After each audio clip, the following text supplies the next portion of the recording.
السلام علیکم ګرانو دوستانو. نن به زه تاسو ته د کرکټ په هکله باندې یو څو تازه او ډېر مهم خبرونه درکړم چې خاص کر زه به تاسو ته ووایم چې رشید خان باندې د لاهور او د پېښور سخت جنجال روان ده، ځکه پېښور هم غواړي چې رشید خان دغه کال ته په خپل ټیم کې واخلي او د پېښور لپاره په پاکستان سوپر لیګ کې ولوبېږي. بل به زه تاسو ته د محمد نبي جواب هم راغلی ده، دغه څو ورځې رئیس ته چې کومه اوازه ده چې محمد نبي کرکټ پرېږدي د دغه په هکله باندې بیا محمد نبي څه ویلي دي. او دې نه علاوه به زه تاسو ته دغه د افغانستان او د استرالیا چې کومه اخرنۍ لوبه په نړیوال جام کپ کې ترسره کیدونکې ده د دغه لوبې په هکله به هم زه تاسو سره معلومات شریک کړم. او په کال 2023 کې دغه جنوري او فبروري میاشتې دوه میاشتې چې کومې دي 15 لیګونه په یو وخت کې شروع کیږي. ویډیو تر اخره پورې وګورئ، په هر څه به تاسو پوهیږئ. نو راځم اول زه تاسو ته دغه پاکستان سوپر لیګ په هکله باندې یو خبر درکوم چې پېښور زلمی هم غواړي رشید خان لاهور کلندر نه واخلي او رشید خان د پېښور لپاره په کال 2023 کې چې کوم پاکستان سوپر لیګ ترسره کیدونکې ده هغه پېښور ته ولوبېږي.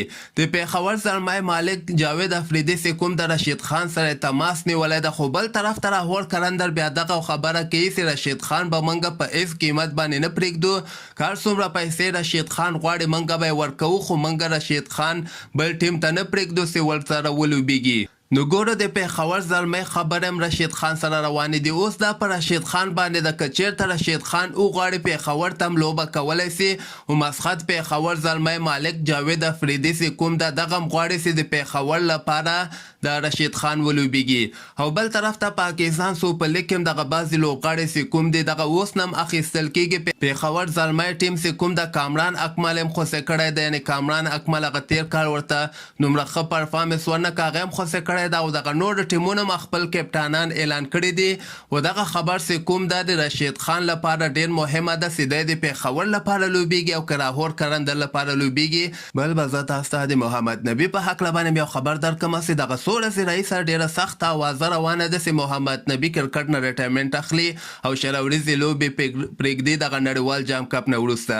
محمد نبي بیا د دغه په هکله باندې داسې ویلي دي چې زه کیدی شي کیپټنسي پرېږدم، خو د ما اوس هم یو کال کرکټ پاتې ده، یو کال پورې به افغانستان ته لوبېږم، هغې نه وروسته به بیا کرکټ سره خدای پاماني کوم. یعنې کیدی شي محمد نبي کې د شل ورځو لوبو کیپټنسي نه ریټایرمنټ واخلي، یعنې کیپټنسي پرېږدي خو کرکټ به نه پرېږدي او د لوبغاړي په حیثیت باندې به محمد نبي افغانستان سره که خیري لوبېږي.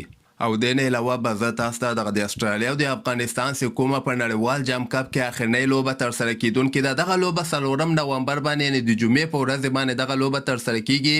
غرمې ټایم کې 12 بجې دغه لوبه که خیر ترسره کیدونکې ده. او په دغه لوبه کې به د افغانستان لپاره که خیر 2 یا 3 تبدیلیانې به وسي. سلیم صافي، قیس احمد او درویش رسولي ته امکان لري په دغه لوبه کې چانس ورکړي. او ښه خبر پکې دغه ده چې اوسه پورې دغه د هوا حالت چې زه وګورم د باران کوم قسمه امکان ورکې نه ده ښکاره سوی.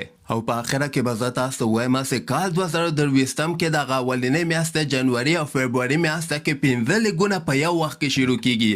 دغلته به زه تاسو ته ووایم چې به بي بي ایل یعنې بیګ بیش لیګ چې کوم دغه 18 ډسمبر نه شروع کیږي ان 4 فبروري پورې دوام کوي. بل لیګ چې کوم دغه دوبۍ خپل لیګ چې کوم راباسلی هغه هم 4 جنوري نه شروع کیږي او همدغسې 18 فبروري پورې دوام کوي. هغې نه وروسته بنګلادیش پریمیر لیګ هم 4 جنوري نه شروع کیږي، 14 فبروري پورې دوام کوي. ساوت افریقا هم خپل لیګ دغه وخت کې ترسره کوي، یعنې 10 جنوري باندې ساوت افریقا لیګ شروع کیږي، 15 فبروري پورې دوام کوي. او پاکستان سوپر لیګ بیا 9 فبروري باندې شروع کیږي او 19 مارچ پورې که خیري دوام کوي. نو 15 لیګونه دي او مختلف د افغانستان لوبغاړي دغه ټولو لیګونو کې تقریبا اخیستل سوي دي.